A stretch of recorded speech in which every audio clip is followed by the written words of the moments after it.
Let some guys get into the chat.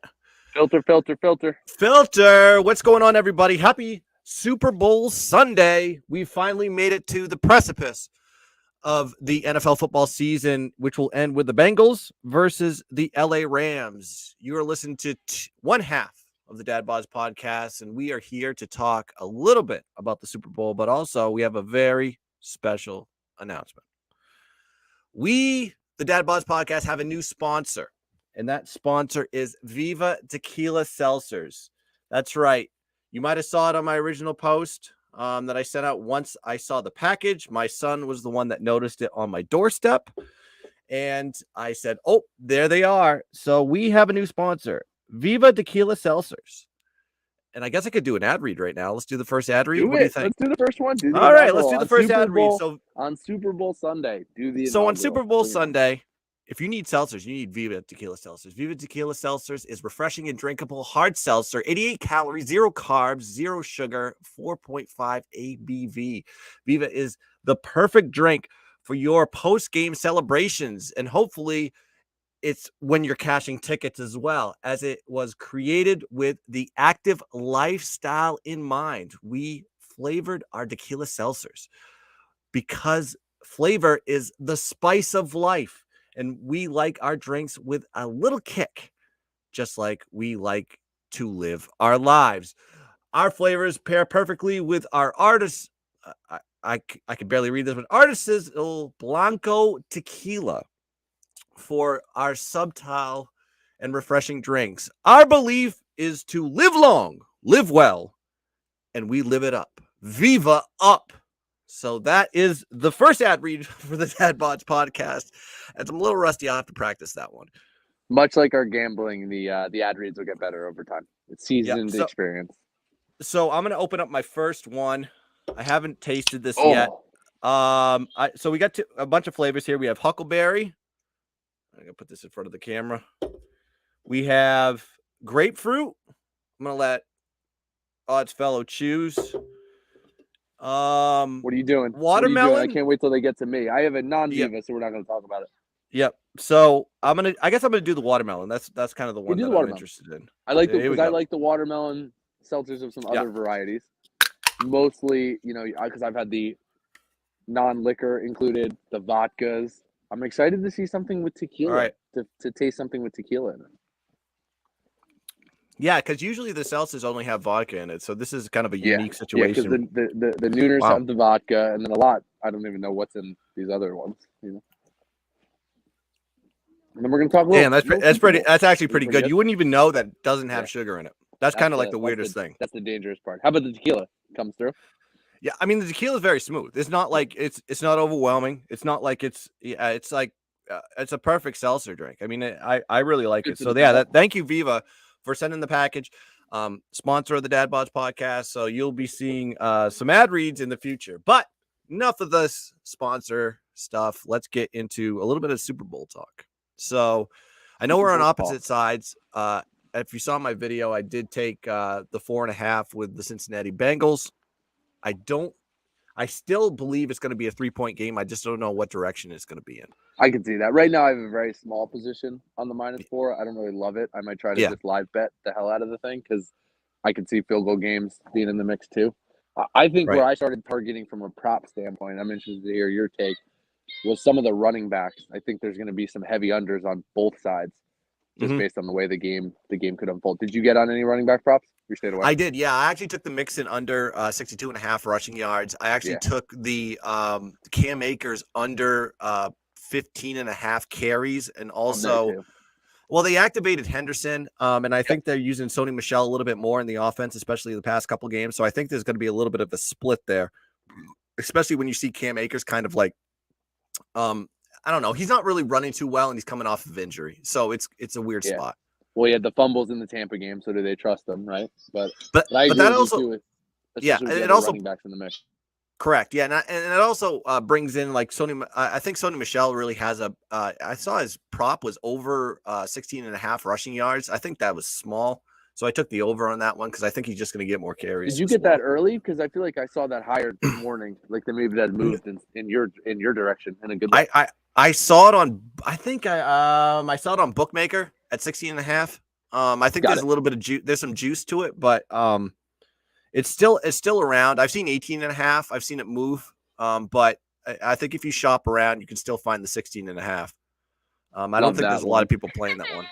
Yeah, and with the Mixon one, I think the Mixon spot is very sharp. I mean, look, they could feed him to try to protect Burrow, but at the end Yeah, of the day, if you look at Mixon in the playoffs, because Mixon is a beast.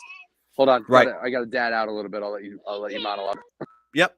So yeah, I got a couple other props too. If you saw the NFL preview show that I put out this morning, I'm on the under and I'm on the Bengals plus 4.5. The under is 48.5 that I got, and also I like the first half under 24.5. I think anything around 23.5 and up, that's a good spot to take that first half under. And if it doesn't hit, I probably piggyback it to the second half under because I think eventually this thing stays below the number. Another prop that I like here too, and it was something that Oddsfellow mentioned on the DadBodd podcast this week. The first kickoff touchback. No, I actually took that, and I think it went to minus 103, but I know it was plus in a couple of shops. So look for that one. I do like McPherson over 7.5 points. I think that's a good one to take. Listen, I think this Cincinnati Bengals team, they get into scoring position, they kick a lot of field goals. I think it seems like the playoff pattern for them is they'll have a nice long drive, 10, 12 plays. They'll get to the 30 to the 25 or something like that, but it'll be in field goal range for McPherson. And that's when you'll have him hit the points at 7.5. I think that's a good bet there. Because to me, I think he's going to make at least 2 field goals in this one as Oddfellows just comes back. I'm back. So yeah, I just talked about a few props. I actually tailed the one that you mentioned on the podcast about the first kickoff right? Touchback. Yeah, that's a fun one. Yeah, so I took no on that one. I think I got it minus 103. Is there any other props that you see on there that you're on? I don't have my notes in front of me because I'm on the old mobile. If you're in Slack, what were some of the other ones I posted? I know I'm a little bit more of a heavy Rams game script. The Mixon and Akers ones were very similar, aligned with the way I think that's going to unfold. I don't mind either quarterback. You can't find this everywhere to throw an interception. Some of those were a little bit juiced, so I probably won't even end up playing them. But, I saw minus, 130 to 150. What was really telling, and like just to point this out for everyone, like I looked across 5 books. These odds are all over the place. And in some cases, the numbers are very different, Right. I have 3 books myself. Shopping. And it was like, okay, I see an 18, like the one I just mentioned was Sony Michel. I saw 18.5. I saw 20. I saw 16.5. And I just took the 16 and I paid a little bit of juice on that one. I mean, exactly.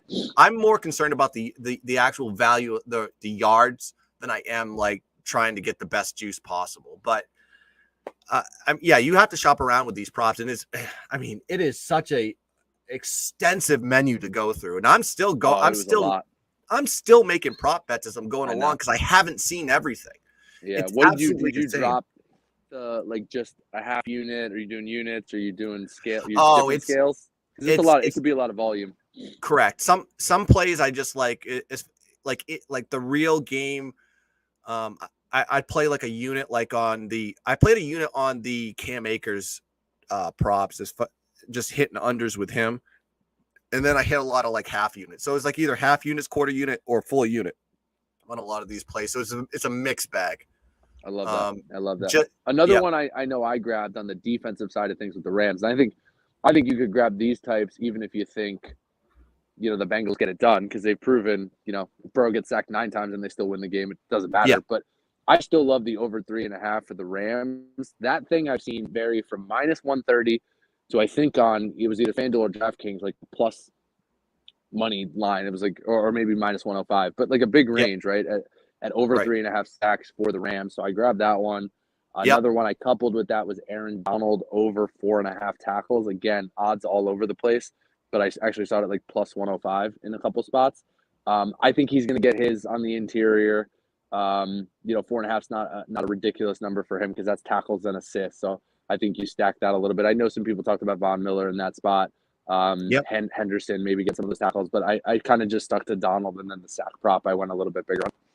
Yeah, I took Von Miller on the over half a sack. I think it was minus like 150. Well, that's much better than, because Donald was like minus 250 or something absurd on the half sack. I saw some books where they had Von Miller minus 200 plus. So that one hit at minus 150. I thought that was a good take on that one.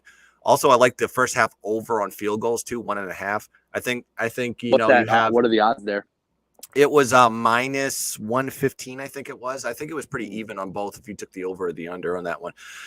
You have McPherson that's just kicking field goals left and right. I think the last 3 games, like I said on the DadBodd podcast, he's been kicking field goals in the first quarter. So he hasn't missed. I don't think he's missed in the playoffs. No, right?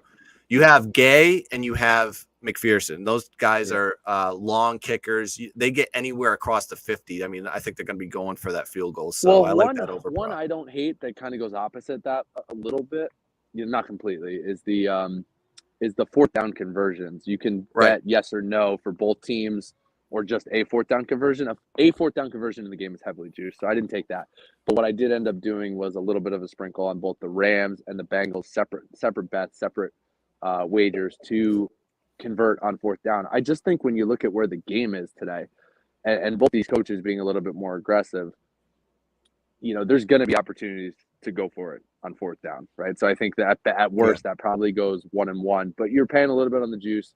And the thing that could bite you in the ass is, do they come out a little bit more conservative? To your point, it's the Super Bowl. You're going to settle for some field goals. These are good kickers. Maybe they do take the points more than they have in, obviously the regular season or other rounds. So I think I don't hate it. I think the 4th down conversions it depends on the situation of the game too. I mean, I took a prop of over 6.5 punts in this game.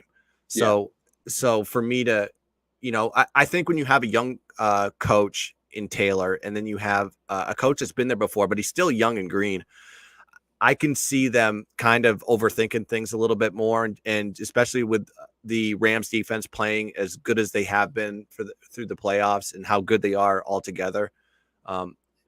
Giving the ball to, playing the field position game might be a strategy that the Rams try to do in this spot. I mean, I think if you like the under, you should like a lot of the under props. Yeah. You should like over punts. You should like over punts, under rushing yards with main guys. You should like, under receptions, or it's kind of stuff like that I've kind of like staged my whole prop line with. Is like, I mean, I don't know why. Did you do any big long shots? Any huge value play? Oh no, I haven't even got that far, like futures or something like that, like hitting the pro. Like I don't know if I don't think I've ever hit a MVP prop in my life. It never goes well. I know. So I'm a little bit leery on doing that. I'll probably find something that will kind of. Burrow's your guy with the MVP, but that's not too. But you're not going to get. Or Matt Stafford. It's going to be it's usually a quarterback or maybe Cooper Kupp or something like that. But you're not going to get any value in that. I mean, Kupp's got decent value, but I think he's still 3rd or 4th. It goes off a cliff after like Kupp. Kupp was probably in the 4 to 600 range. The other guys are all like 100 to 300. It's funny because I was reading this morning that the book's biggest liability, or at least some books, is McPherson as the MVP, the kicker. It's like 100 to 1, right? Yeah. I think it dropped a little bit. Yeah. I was like, who's putting like big dollars on that? What does the game script have to be for that to come through? He's got to hit a game winner. And then what do you figure? He's got to hit like 5 field goals with no touchdowns scored or something. Put it in perspective of the best kicker in Super Bowl history, which probably is Adam Vinatieri. I'm guessing. Yeah. Has he won an MVP in the Super Bowl? No. I think if that guy gets 4 field goals, they're still going to give the ball the MVP to Joe Burrow. Say if they win the game, I think they're still going to give it to him. But I mean, you never know. Hey, defensive guys have gotten the MVP before. I think Von Miller, didn't he get one? Von Miller did, but in the Super Bowl when the Broncos beat up on the. It was the Panthers. Panthers. Yep. They rocked up. They rocked Cam. Yeah, man. It's crazy, man. I'm gonna be loaded up with props. I I said in the video, I owe anybody that likes or retweets the video that I put out there, I'll give you an extra 5 props in your DMs before kickoff. You slide right into the DMs. That's right. I slide into the DMs. That's pretty good. Some that I haven't mentioned yet. So I have a full board of props, kind of, leading to the narrative of Bengals under. That's pretty much where I'm going with this. I love it. Well, look, we should get out of here. I probably have to get kids out of the snow. The whale lock bet of the day was no snow in LA minus $1 million. Oh, it's cold. It's cold. It's cold in New York, if you were wondering. That was a sweat I heard by noon. So, but it looks like the weather is going to hold up in LA, and you're going to have a decent weather-free Super Bowl. It's not going to be like the Meadowlands a few years back, but that's right. That's right. But that's going to do it. We just want to come in here, introduce the new sponsor, Viva Tequila Seltzers. We'll be sponsoring the DadBodd podcast, and I will have some special. I'm probably going to have to make a nice little intro style, for some for music, the show. some video, with some music, some videos, me pouring a drink, make it look like an old school 80s Bud Light commercial or something like that. But I like that. But that's going to do it for us. Enjoy the game. Good luck with all your bets, and we'll see you on the other side. Good luck. Later.